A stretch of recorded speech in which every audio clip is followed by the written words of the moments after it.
Hello everybody and welcome back to my channel. My name is Matt and I like video games. And in today's video, I'm going to be talking a little bit about the Forza Horizon series, so stay tuned.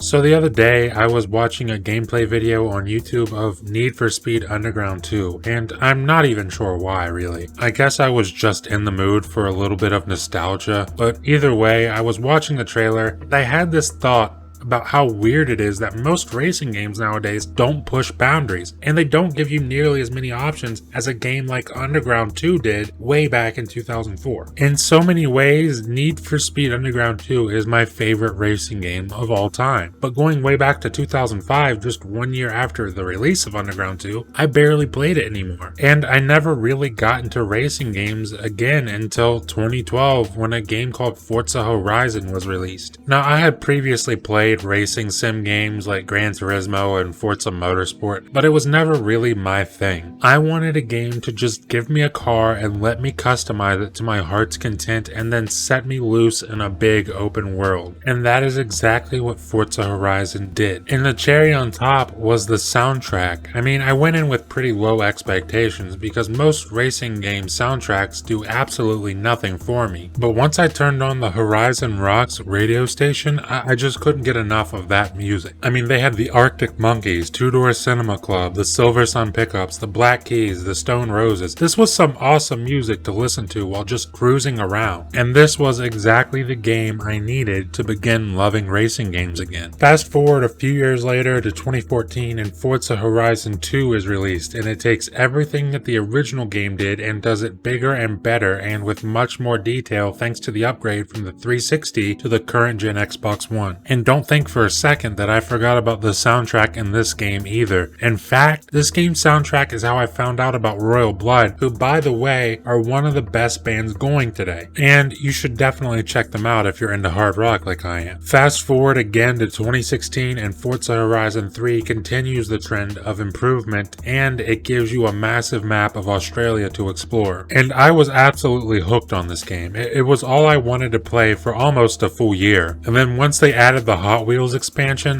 that was it. I was just in love with this game. The cars, the customization, the music, the landscapes, everything was perfect in this game. And I honestly thought there was no way that they could top it. And this is where Forza Horizon 4 comes into play. Forza Horizon 4 is, as far as I'm concerned, a legitimate racing masterpiece. It offers the realism you've come to expect from the Horizon series, but on a much bigger scale than it's ever been before. And at this point, it's like its own living platform. The game is updated constantly and is pushing out new content in races and events at an insane pace. The game has changing seasons that change from week to week. One week it's winter, the next it's spring, then summer, then fall, and each season brings different terrain to traverse. For example, if you try to drive through a river during summer, spring, or fall, then you would obviously drown your car and reset. But during winter, everything is frozen over and it opens up so many paths and shortcuts that just weren't there before. And after nearly 2 years of playing this game, I have logged over 960 hours on this game, and I can honestly say I haven't gotten bored yet. The amount of content they add each season seems to keep things super fresh and vibrant, and it's got a pretty damn huge community too. Like much bigger than I think people would probably expect. I mean, I can hop into a lobby on PC or Xbox at 2 AM and get upwards of 50 players in a lobby. So there's always something to do, whether it's a quick head-to-head race against an online player or a co-op racing against AI drivatars with a friend. And I can honestly say that Forza Horizon 4 is the best racing game of this generation. And the only racing game that comes close to Forza Horizon 4 this generation is Forza Horizon 3. And that's really the point of this video. It's the fact that I believe the Forza Horizon series single-handedly saved the racing genre this generation for the mainstream average gamer. I mean, mean, of course you got your Forza Motorsport, which is a good game, but most people aren't interested in that simulation style type of gameplay. And the same can be said for Gran Turismo during this generation, except Gran Turismo has sadly been a shell of itself since its glory days in the early to mid 2000s. And what I really wanted to do with this video was just give some recognition to this game. I mean, it's a game that is fully deserving of its 92 score on Metacritic. But at the same time, I feel like the general public overlooks this game because, especially during this generation of consoles, there seems to be a stigma against any game that isn't an FPS or a third-person action-adventure game. But as far as I'm concerned, this is a top 5 game of this generation, right up there with The Witcher 3, Red Dead 2, God of War, or any other game you may have in your top 5. And I'm looking forward to seeing what Playground Games and Turn 10 are capable of producing for Forza Horizon 5 on the next-gen hardware. But what do you guys think? What are your opinions on the Forza Horizon series, specifically Forza Horizon 4? I mean, do you think it's as great as I think it is, or do you just not care either way? Let me know in the comments below what you're thinking. Leave a like if you like the video, and please subscribe if you would be so kind. Thank you for watching, and I'll see you in the next video.